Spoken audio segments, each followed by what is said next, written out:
The Selfish Path to Romance. Download Chapter 1 for free at drkenner.com.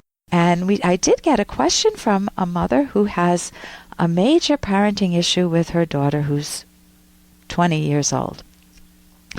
Dear Dr. Kenner, I have a daughter who is 20 years old, but mentally about 12 or 13 years old. Now that's sad. This is a developmental delay.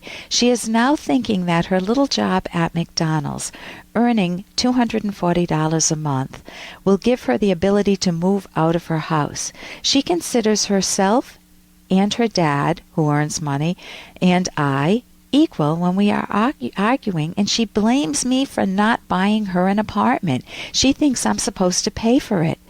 Now she's starting to throw things. She argues and she laughs when I try to discipline her. What can I do?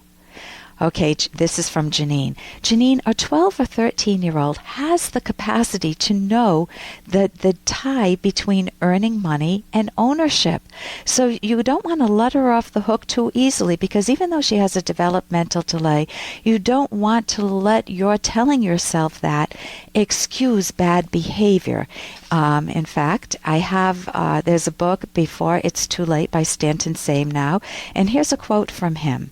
He says, I have seen innumerable cases where a child who does not want to do something is excused because he is thought to suffer from a handicap or condition that is not his fault. Many children who are antisocial have been misdiagnosed as hyperactive.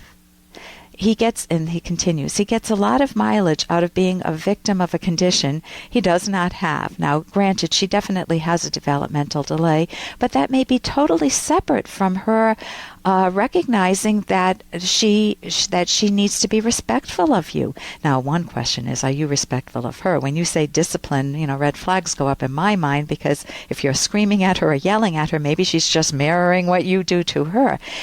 There is a book, How to Talk So Teens Will Listen and Listen So Teens Will Talk. You can go to my website, drkenner.com, and look up that book. And you don't want to let her get away with bad behavior. If she's arguing, she's demanding, she's laughing at you, dismissing you, these are her strategies. If she's using violence by throwing things, you need to have proper methods of disciplining her. So the two books that I would recommend are the book How to Talk So Teens Will Listen, and the other one, Before It's Too Late by Stanton Same Now. And the answer is to respectfully protect yourself and her by getting good communication skills. And speaking of kids, or more broadly, speaking of romance and how kids can mess up a romance, Dr. Ed Locke and I have written a book on romance, and the title is The Selfish Path to Romance. Now, if you think by that we mean running roughshod over other people, hurting other people, taking advantage of your partner, or mutually taking advantage of everyone else in your life, think again. That's exactly not what we mean by the word selfish. We mean not self-sacrificial, not being a doormat, the husband not being the doormat to the wife, or the wife not being the doormat to the husband. We mean valuing one another, learning how to cherish yourself. That's where the selfish comes in, and how to value one another, cherish one another in ways that are reasonable. And with that, how do you cherish one another and parent? Having kids can definitely undermine a wonderful romantic relationship, and that doesn't have to happen. So we have a section in our book, The Selfish Path to Romance, which you can get at, actually you can go to selfishromance.com, it's all one word, and purchase the book if that interests you. We have a section on how not to let kids undermine your romantic relationship. And I'm just going to read you a section from that.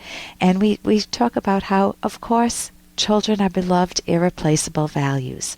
Assuming that you had children for the proper reason, you wanted the joy of raising them, then it's not a sacrifice to give up lower priority values, such as being in a time-consuming tennis tournament.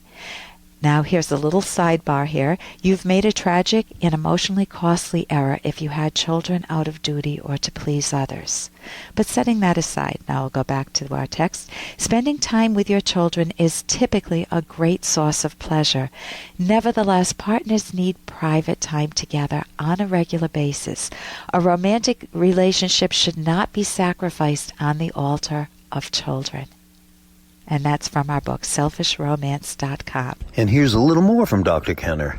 And I am Dr. Ellen Kenner, and the show is The Rational Basis of Happiness. And that means your happiness really matters, and it depends on how you think. Now, what does that mean? We've got the word rational and happiness together.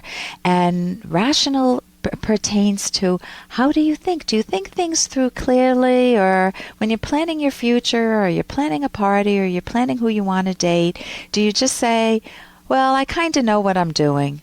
Or do you say, I know what I'm doing, I know what the next step is, and I know I need more thinking on the following step? Are you a better thinker? And you can make yourself into a better thinker if you're not.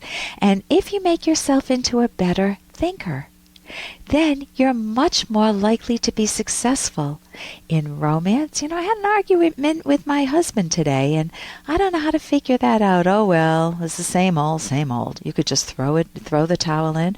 Or you could say, I had an argument with my husband today. Now, what was my point of view? What was his? What's the essence? What's the difference here? Has this come up before? Does this stem from something in me, maybe from my own family growing up, my childhood? You can do that type of thinking, and you can get these wonderful, oh my God, now I understand myself, and I can see where we went off, where we diverged, and how to make things up, how to fix things. That's a wonderful feeling. So you want to be able to think better so that you can be happier. And that's the whole focus of my show, The Rational Basis of Happiness. For more Dr. Kenner podcast, go to drkenner.com and please listen to this ad. Here's an excerpt from The Selfish Path to Romance by Dr. Ellen Kenner. Personal differences can cause recurring conflicts. This is obvious in the case of big issues such as sex, spending money, choosing where to live, the amount of time spent together, the time spent with relatives, dividing up household chores, whether to have children, and if so, how many, and how to raise them. But there can also be recurring conflicts over small issues such as how to load the dishwasher, where to leave the dirty clothes, and when to pay bills. Seemingly small issues often become larger if they keep recurring, and if neither party is willing to change or simply let it go. Sometimes chronic conflict over small issues, cleaning up the den, spending too much time on the computer with friends, is camouflaging a much deeper conflict that both partners are afraid to address. You can download Chapter 1 for free at drkenner.com, and you can buy the book at amazon.com.